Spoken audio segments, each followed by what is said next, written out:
Time now is 4:30. How many riders were there yesterday on Skyline when people had to start paying? The city told us today there were 1,245 riders yesterday.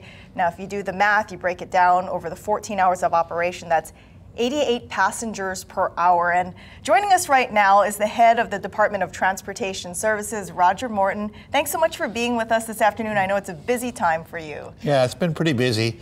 We came off that period when we had about 75,000 riders in the first 5 days. And what everybody should remember is that's more like 150,000 because everybody took two-way rides. They rode and then they came back. So for us, we were really happy with the turnout on the weekend. The turnout yesterday, yeah, I would have liked a few more. 88 riders per hour. That's a really crowded bus, but it's a really uncrowded train. Yeah, so what, they are dismal numbers. You folks are hoping 8,000 to 10,000 eventually, right? By the end of the year, right. So what are you guys how are you trying to boost the ridership? What are you trying to do to encourage people to ride the rail? Well, one of the things is we're coming around talking on shows like this a lot, and we encourage people to kind of come and check out our connecting bus service too. We have an express bus, Route A, that goes from it. So, I just invite the public to come on out and try it. We also have a bus that goes through Salt Lake. And so for people that are going west, and yeah, there are people that go west too, it's a good route for people from the Salt Lake area, from the Kalihi area to get on a bus, come out, get on Skyline, and just go west, go to West Oahu, go to Waipahu, wherever you're working. And sometimes when you start a new business, for example, maybe you don't realize some of the things, the unexpected surprises that come up. Any kind of surprises came up over the past week that now you folks are going to be focusing on? Well, we certainly had a lot of signage issues that we think that we need to do a better job of telling people where, in fact, is the station entrance. I know we had a lot of people tell us they weren't sure whether it was the front and the back. And of course, most of the folks that were riding were new to public transportation. And so we could have done a better job with our signage. We learned a couple of things about our fare gates. People didn't stand exactly where we thought they would stand, and so our fare gates would give an alarm to step back and to do those things. But all in all, I think that we were very happy with the very few things that we thought we could do better. We did have a after-event meeting where all of our heads got together and we talked about could we make a better sidewalk path, could we do these kind of things, and those will come in time. Okay. And as far as, when school starts back up again, UH West Oahu, are you folks working with the college to try to incentivize students to ride the rail?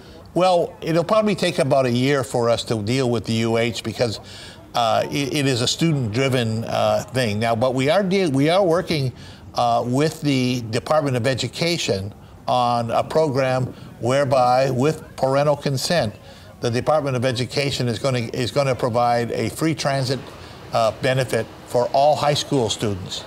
Again, that's with parental consent. I urge parents to give it serious consideration. I think it's a great program. It can help us reduce some traffic congestion. And if there's anybody in the city that knows transportation, it's this guy, Roger. He's been, decades in charge of the bus and OTS, but it's a pretty tough situation, a pretty tough job right now to be in because there are still a lot of critics. So what's your message to those critics? Well, I think the message really is that we're doing rail for the future, and part of the future is iOS 2 when we get to the airport and to Middle Street in 2 years, less than 2 years from now. But the real goal for all of us is to get to downtown. Beyond that, look at what's happening even in Waipahu. There's affordable housing developments that have been proposed.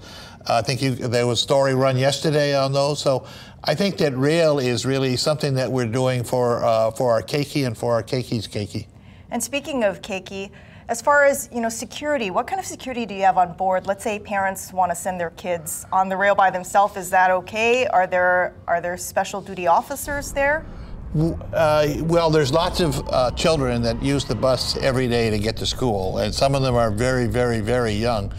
And we've had a pretty good success. Now, what do we do on the rail? Because everybody says the rail doesn't have a driver, and that's true. It's an automated system.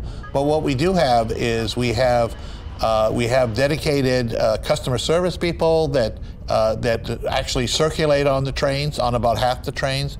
We have a staff of level 2 security officers that are roving in the system. But to me, the most important thing that we have is we have a state-of-the-art security system. Our security system has more than 1,600 cameras. On a train, we have 44 real live action cameras. It's monitored by a system that has artificial intelligence, and it's monitored by a human 24/7 all the time. There's a system operator there watching it. But the system is smart enough that if something is going on, it will actually detect it and show it. Beyond that, folks can use our emergency intercoms on all the trains. And of course, everybody, if there's any kind of incident and they don't feel comfortable, you can always call 911. And you know, speaking of the ridership numbers that we spoke about at the beginning of this interview, 1,245 yesterday. How many riders do you need to cover your operational costs on a daily basis? Well, rail never covers its operational costs, but what we would like to have would be that my goal is that by the time we get our system all the way done, that it would cover about 30% of our costs. The top rail systems in the country, think New York City, aspire to about 50%. But I think in Honolulu, we're a transit town. We've demonstrated that on the bus for years. So I think a goal of 30% of a fare recovery would be a goal that we could achieve. All right. Thank you so much, Roger Morton, the head of DTS. Thanks so much for being here with us this afternoon. And thanks for having me. Over to you, Mika.